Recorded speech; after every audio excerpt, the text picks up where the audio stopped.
अगर आप SBI यानी स्टेट बैंक ऑफ इंडिया के ग्राहक हैं और मोबाइल बैंकिंग का इस्तेमाल करते हैं तो ये खबर आपके लिए बेहद जरूरी है। साइबर ठग इन दिनों नए तरीके से लोगों को निशाना बना रहे हैं। अपने ग्राहकों को सेफ रखने के लिए SBI की ओर से एक जरूरी अलर्ट जारी किया गया है। क्या है ये अलर्ट? स्कैमर्स यानी ठग किस तरीके से लोगों को निशाना बना रहे हैं, साथ ही आप ठगी का शिकार होने से कैसे बच सकते हैं, बताएंगे आपको डिटेल में, तो वीडियो को आखिर तक देखिए। सबसे पहले बात करते हैं SBI के अलर्ट की। SBI की ओर से बताया गया कि ठग खुद को बैंक का अधिकारी बताकर या फिर बैंक के नाम से फर्जी मैसेज भेजकर ग्राहकों को बैंकिंग ऐप अपडेट करने के लिए APK फाइल डाउनलोड करने के लिए कहते हैं। ये APK फाइल आपके लिए बेहद खतरनाक हो सकती है। आइए समझते हैं कि APK फाइल डाउनलोड करना आपके लिए क्यों खतरनाक हो सकता है। सबसे पहले समझिए कि APK फाइल होते क्या है। APK एंड्रॉइड ऐप की इंस्टॉलेशन फाइल होती है, लेकिन अगर ये किसी भरोसेमंद सोर्स के बजाय WhatsApp, SMS या किसी अनजान वेबसाइट से मिले तो इसमें खतरनाक मालवेयर छिपा हो सकता है। इसे इंस्टॉल करने के बाद साइबर अपराधी आपके फोन की कई परमिशन हासिल कर सकते हैं और आपकी बैंकिंग जानकारी, पासवर्ड, OTP या फिर किसी निजी डेटा तक भी पहुंच सकते हैं। अब समझिए कि ठग शिकार कैसे बनाते हैं। ठग आपको इस तरह के मैसेज भेज सकते हैं कि जैसे आपका KYC पूरा नहीं हुआ, बैंकिंग ऐप अपडेट करना जरूरी है, आपके रिवॉर्ड पॉइंट्स खत्म होने वाले हैं, या फिर ये भी कि अगर आपने तुरंत कार्रवाई नहीं की तो आपका अकाउंट ब्लॉक हो जाएगा। ऐसे में जल्दबाजी और डर की वजह से कई लोग बिना जांचे परखे लिंक पर क्लिक कर देते हैं, ऐप को अपडेट करने की कोशिश करते हैं और यही वो बड़ी गलती करते हैं जिसके कारण भी ठगी का शिकार हो जाते हैं। SBI ने अपने ग्राहकों को साफ तौर पर चेतावनी दी है कि बैंक कभी भी SMS, WhatsApp, टेलीग्राम, ईमेल या फिर किसी और जरिए APK फाइल डाउनलोड करने के लिए नहीं कहता। बैंक का कोई भी अधिकारी कर्मचारी आपको ऐसा करने के लिए नहीं कहेगा।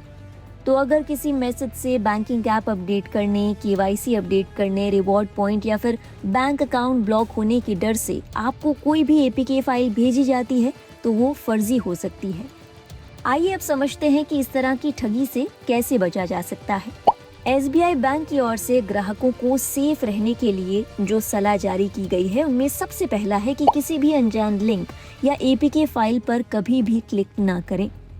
अगर आपको बैंकिंग ऐप डाउनलोड करनी है या उसे अपडेट भी करना है तो उसे हमेशा गूगल प्ले स्टोर या एप्पल ऐप स्टोर से ही डाउनलोड या अपडेट करें।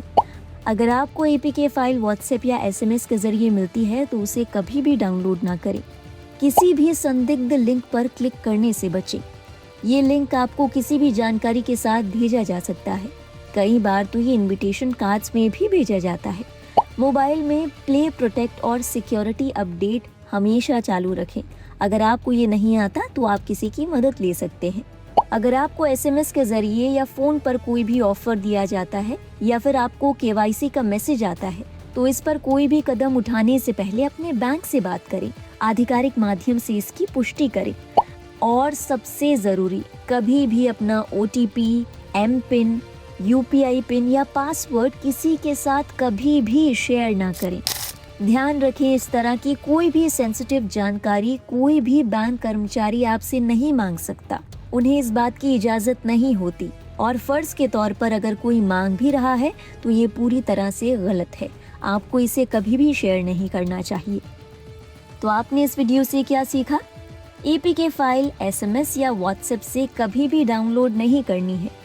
कोई भी बैंक कर्मचारी आपको एप्लीकेशंस को डाउनलोड करने के लिए मैसेज नहीं भेज सकता और OTP और पासवर्ड जैसी जानकारियां आपको कभी भी किसी से भी साझा नहीं करनी है। SBI का ये नया अलर्ट ग्राहकों के लिए बेहद जरूरी है, खास करके वो ग्राहक जिन्हें टेक्निकल एस्पेक्ट समझने में जरा परेशानी होती है। तो इस जानकारी का इस्तेमाल करें। इस जानकारी को केवल अपने तक सीमित ना रखें, अपने जानने वालों को भी इस बारे में बताएं। इस वीडियो को फॉरवर्ड करें। उम्मीद है ये जानकारी आपको पसंद आई होगी। ऐसी ही काम की जरूरी खबरों और देश और दुनिया की बाकी अपडेट्स के लिए आप देखते रहिए लाइव हिंदुस्तान।